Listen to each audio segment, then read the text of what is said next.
ప్రజలకు పేద విద్యార్థులకు ఇలా మేము అల్పాహారం పెడుతుంటే ఇంటర్మీడియట్ విద్యార్థులకు మంచి భోజన సదుపాయంతో ఇలా వాళ్ళకు భోజనాలు ఏర్పాటు చేస్తుంటే ఒక పెరిగే దశలో వాళ్లకు పాలు గుడ్లు ఇలా ఉన్నటువంటి అన్ని రకాల వాళ్ళకి ఏర్పాటు చేసి వాళ్ళకు మంచి దశలో మంచి నాణ్యమైన విద్యతో పాటు నాణ్యమైన పౌష్టికాహారాన్ని అందించి వాళ్ళ మేధాశక్తిని పెంచి రేపు దేశానికే మంచి ఆదర్శమైనటువంటి పౌరులుగా ఉపయోగపడాలనే ఉద్దేశంతో ఇంటర్మీడియట్ స్థాయిలో కూడా పాలతో పాటు జావా 3 రోజులు పాలు 3 రోజులు జావా వాళ్లకు నాణ్యమైనటువంటి ఆహారాన్ని అందిస్తే దాన్ని కూడా జీర్ణించుకోలేని ఈ ప్రతిపక్ష నాయకులు చిల్లర మల్లర మాట్లాడుతున్నారు. ముఖ్యంగా ఏదైతే గత ప్రభుత్వంలో మిగిలిపోయిన ప్రాజెక్టులకు ఇలా ప్రాజెక్టులకు పెద్దపీట వేసినాం, వ్యవసాయ రంగానికి పెద్దపీట వేసినాం, వ్యవసాయ రంగ పనిముట్లకు కూడా బడ్జెట్లో కేటాయించి ఇలా రైతన్నలను ఆదుకునే ప్రభుత్వం కాంగ్రెస్ ప్రభుత్వం. మరి ఈ ప్రభుత్వం పేదోడి ఆరోగ్యం ముఖ్యమని చెప్పి 1 కోటి మందికి ఇలా బీమా కల్పిస్తుంటే దాన్ని కూడా జీర్ణించుకోలేకపోతుంది. ఇలా అన్ని శాఖలకు ఏ రకమైనటువంటి ఇబ్బంది లేకుండా నాణ్యతగా బడ్జెట్ అంటే అంకెలు కాదు, మేము అమలు చేసే విధంగా బడ్జెట్ పెడితే దాన్ని కూడా జీర్ణించుకోలేని మేము 10 ఏళ్ళుగా ధనిక రాష్ట్రంలో చేయని పనులు అప్పుల తెలంగాణలో గౌరవ ముఖ్యమంత్రి ప్రజాపాలన ద్వారా మంత్రులు సుపరిపాలన అందిస్తున్నారు, అన్ని వర్గాలను కలుపుకోబోతున్నారని చెప్పి ఇలా అసెంబ్లీలో వాళ్ళ అక్కసు వాళ్ళు చెవులలో పూలు చూస్తుంటే మరి ఇప్పటికే తెలంగాణ ప్రజలు మిమ్మల్ని ఇంట్లో కూర్చోబెట్టిరు. మా ప్రజాపాలన చూసి మా ప్రజాపాలనకు తెలంగాణ ప్రజలు పట్టం కట్టి ఏ ఎలక్షన్లు అయినా పార్లమెంట్ వస్తే మీకు గుండు సున్నా, సర్పంచ్లు వస్తే మీకు రాలేదు, ఇలా మున్సిపల్ వస్తే ప్రజలు చీకొట్టిరు. మీ హైదరాబాద్లో జరిగినటువంటి కంటోన్మెంట్ కానీ జూబ్లీస్లో మిమ్మల్ని చీకొట్టినా ఇంకా తెలంగాణ ప్రజలను గారడి చేసి మాయమాటలు చెప్పి 6 గ్యారెంటీలు అంటున్నారు. మరి 6 గ్యారెంటీలు అమలవుతున్న తీరు మహిళలకు పెద్దపీట వేస్తే మీకు కానొస్తలేదా? 60 రూపాయల బతుకమ్మ చీర ఇచ్చి మహిళలను అగౌరవపరిస్తే గౌరవ ముఖ్యమంత్రి రేవంత్ అన్న ఒక పెద్దన్నగా పెద్ద కొడుకుగా ఇలా మహిళలకు ఇందిరమ్మ చీరలు ఇస్తుంటే అవి కట్టుకొని పండుగ వాతావరణం లెక్క ఆ ఇందిరమ్మ చీరలు కట్టుకుంటే ఓర్వలేని మీరు ఇలా తెలంగాణలో ఈ బడ్జెట్ విషయంలో మీరు దాన్ని వినడానికి కూడా మీకు ఇష్టం లేదంటే తెలంగాణ ద్రోహులుగా మీరు మిగిలిపోతారు.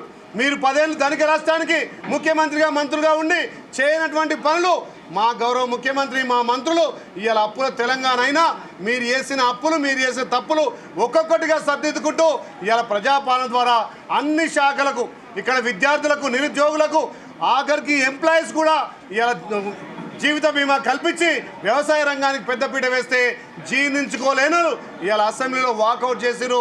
తెలంగాణ ప్రజలు గమనిస్తున్నారు. ఈ బడ్జెట్ ఇలా అక్షరాల అమలయ్యే విధంగా అన్ని శాఖలకు పెద్దపీట వేసి ముఖ్యంగా రైతాంగానికి పెద్దపీట వేసినట్టు బడ్జెట్ కాబట్టి ప్రాజెక్టులన్నీ పూర్తి చేసి ప్రతి ఎకరాకు నీళ్ళు ఇవ్వాలనే లక్ష్యంతో ఈ బడ్జెట్ ముందుకు పోతుంది. కాబట్టి తెలంగాణ ప్రజలు గమనించాలి.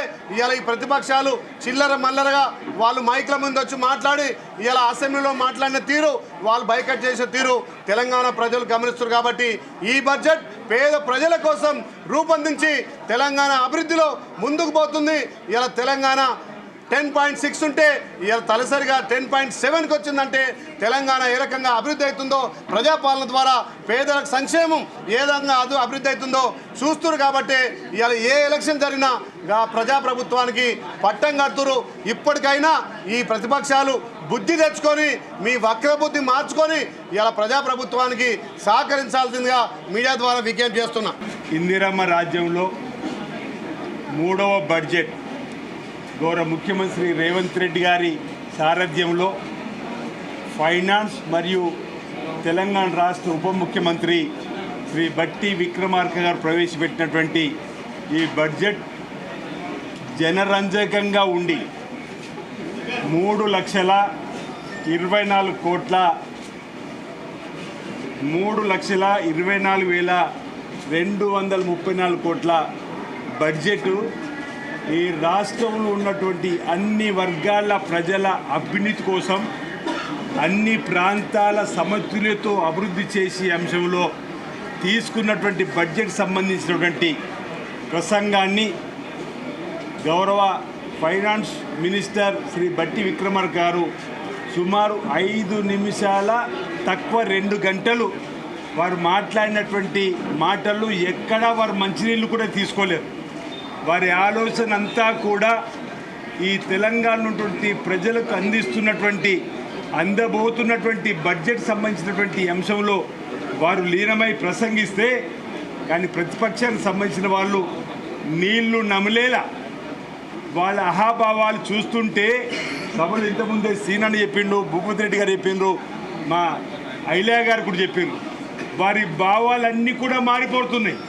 అరే మేము 10 ఏళ్ళు అధికారం ఉన్నప్పుడు ఈ విధంగా బడ్జెట్లో పేద ప్రజల కోసం ఆలోచన చేయకపోతే, వీరు పేద ప్రజల కోసం ఆలోచిస్తున్నటువంటి ఆ మాటలు వింటుంటే ఇక్కడ మీ ఉండేం లాభం, బయటకు వెళ్ళాలని చెప్పినటువంటి ఒక ఆలోచనతో, భయంతో వారు బడ్జెట్ ప్రతుల యొక్క కాగితాలను చింపేటువంటి కార్యక్రమం మొదలుపెట్టుకోండి. చెవులో పువ్వు పెట్టుకునేటువంటి కార్యక్రమం ద్వారా నేను అడుగుతా ఉన్నా, ఈరోజు మీరు చెవులో పువ్వు పెట్టుకోవడానికి, కాగితాలు చింపడానికి మేము పేద ప్రజలకు అందించబోతున్నటువంటి ఈ పథకాలు మీకు ఇష్టం లేవా?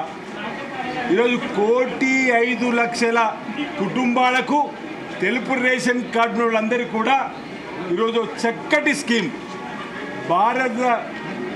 ఈ భారతదేశంలోనే అనేక కొత్త పథకాలు తీసుకొని వచ్చి తెలంగాణ రోల్ మోడల్ అవుతుంది ఇతర రాష్ట్రాలకు ఆదర్శంగా. ఇప్పటికే పేదలకు 5 లక్షల రూపాయలు ఇందిరా మిల్లు ఇచ్చే వారికి ఇచ్చి, దేశంలో ఏ రాష్ట్రం 5 లక్షలు ఇస్తారు ఇందిరా మిల్లు నిర్మాణం చేసుకునే వాళ్ళకు?